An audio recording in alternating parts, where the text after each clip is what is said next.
Hey there guys, how's it going? A lot of my videos lately have been so serious, like talking about stuff for life and all that kind of crap. So I figured this night, or tonight, I would just have some fun, make a video for me. And yeah, we're going to be making some pasta the college student way. Now, despite my parents' best efforts, they did not give me a colander, which I don't mind, because we're going to make do with what we got. We have a slotted spoon, a solo cup, some sauce, a fork, obviously, a container that doubles as both a container for the pasta and something to put away later after we're done. Less mess, less fuss, and a pot. I was about to say a bucket, but a pot. Okay, now this specific type of ravioli, if I can frickin' talk, this specific type of ravioli specifies that you have to put in 4 quarts of water. Now that is 128 ounces. But that's a lot of water. I don't think my pot's big enough for that. So what we're going to do is we're going to use our solo cup here, which is 18 ounces. We're going to fill this up about like 2 or 3 times, put that in the pot, and we're going to go from there. Alright guys, I will see you in just a second. Alrighty guys, and we are back. As you probably can't see, there is now water in said pot. I don't know if you can, there you go. Water in the pot, okay. Yeah, we're going to basically just bring the water to a boil, add the pasta, wait 5 minutes, and then we're gonna, oh god, the camera's trying to focus. Oh geez, I shouldn't move around so much.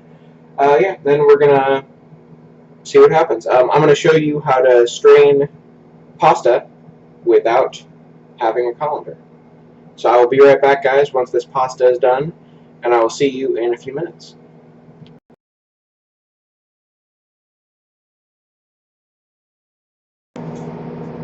And alrighty then guys, I just wanted to point out as a disclaimer, if you see boiling water or if you have water boiling, the quickest way to get it to stop boiling is, if it's right here, just take it off the source of the heat and avoid touching the pot like I almost just did, and that should help to dissipate it if it starts to boil over, that kind of thing. Also, try to avoid burning yourself when you're doing this sort of thing, because I know hot water, it looks like it'd be nice to touch. I don't know, I'm just putting that out there.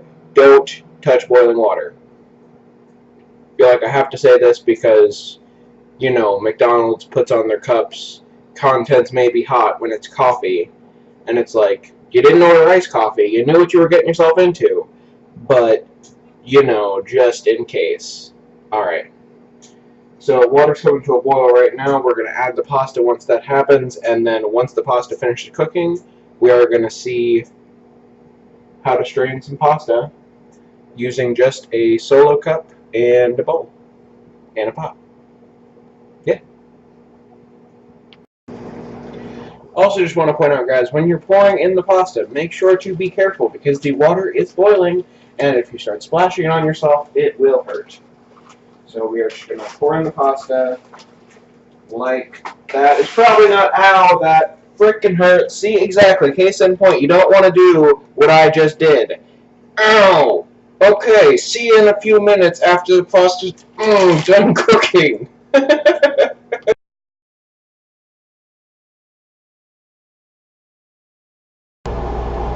Alrighty then, guys, pasta just finished.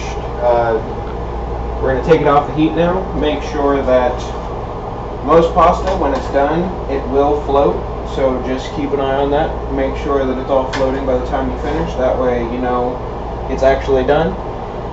And now, here is where that magic that I've been talking about happens. Your slotted spoon is going to come in very handy right here, because what we're going to do is, since we can't strain it in the traditional sense of straining it, where you basically put it through a colander and that kind of thing, we just take the slotted spoon, let a little bit of the water, shake it off a little bit, drop it in the cup.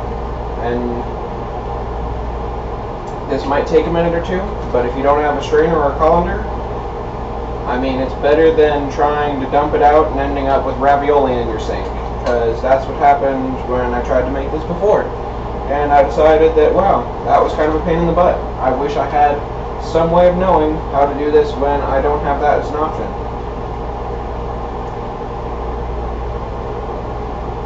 And so I just happen to be lucky enough for this cup to literally be exactly the right size. Like, I'm going to show you this cup when I'm done with this ravioli, and you guys are going to just have your minds blown by how close this was or by how little space is left in the cup.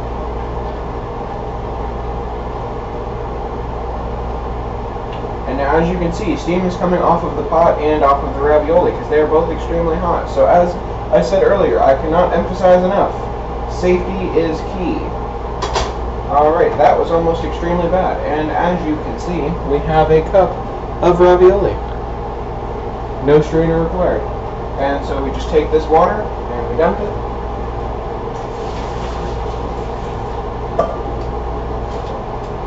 Now, this sauce that I had has actually been... Give me a sec. This sauce that I actually had over here has been refrigerated for a little while. So what we're going to do is we're actually going to put the ravioli back into the pot.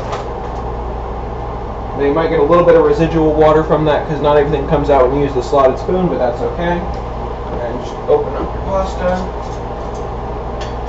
Mine's special because my mom made it, so y'all can be jealous. Yeah, be jealous. Are you jealous yet? Oh, I love that pop. Okay. And we just pour a little bit over top. Basically, to your preference, like however much sauce you want, you make it happen because you're the chef. Yeah. Just trying to make sure you can see me there, but it's okay if you can't. Alright. And we just stir it all together. You don't want to let it sit in the pot for too long because the pot is still hot, mind you, so we don't want the sauce or the ravioli burning now that there's no water. And so, yeah, make sure it's all stirred up. Take your bowl.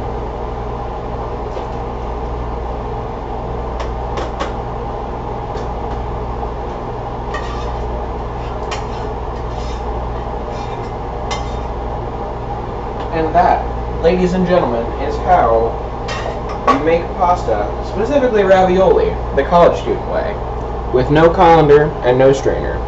And now, see, the best part about having it in a bowl like this is that if I don't want to eat it or I don't finish it all right now, I can grab a lid, go like this. Oh, maybe not, because this is the wrong lid. Give me a second. Should have rehearsed this. And the lid's gone. Okay. Well then. If you weren't a dummy like I am, give me a second, and you didn't misplace the lid somewhere in the dishwasher, you'd be able to grab it and just put it right on your ravioli. There you go. Now it's ready to be put in the fridge where you can heat it up later if you want to. I mean, or you can just eat it cold. Or you could eat it now. But, up to you. Alright guys, thank you so much for watching. I had a hell of a time making this one. So if you guys had fun along with me, please make sure to like, comment, subscribe, all that good stuff, all that shameless self-promotion, you know the gist. And I will see you guys in the next video. Have a great night, and if you're in Florida and you're dealing with Hurricane Matthew, I wish you guys the best of luck. Please make sure to stay safe. I love you guys, and don't do anything stupid. Alright, bye.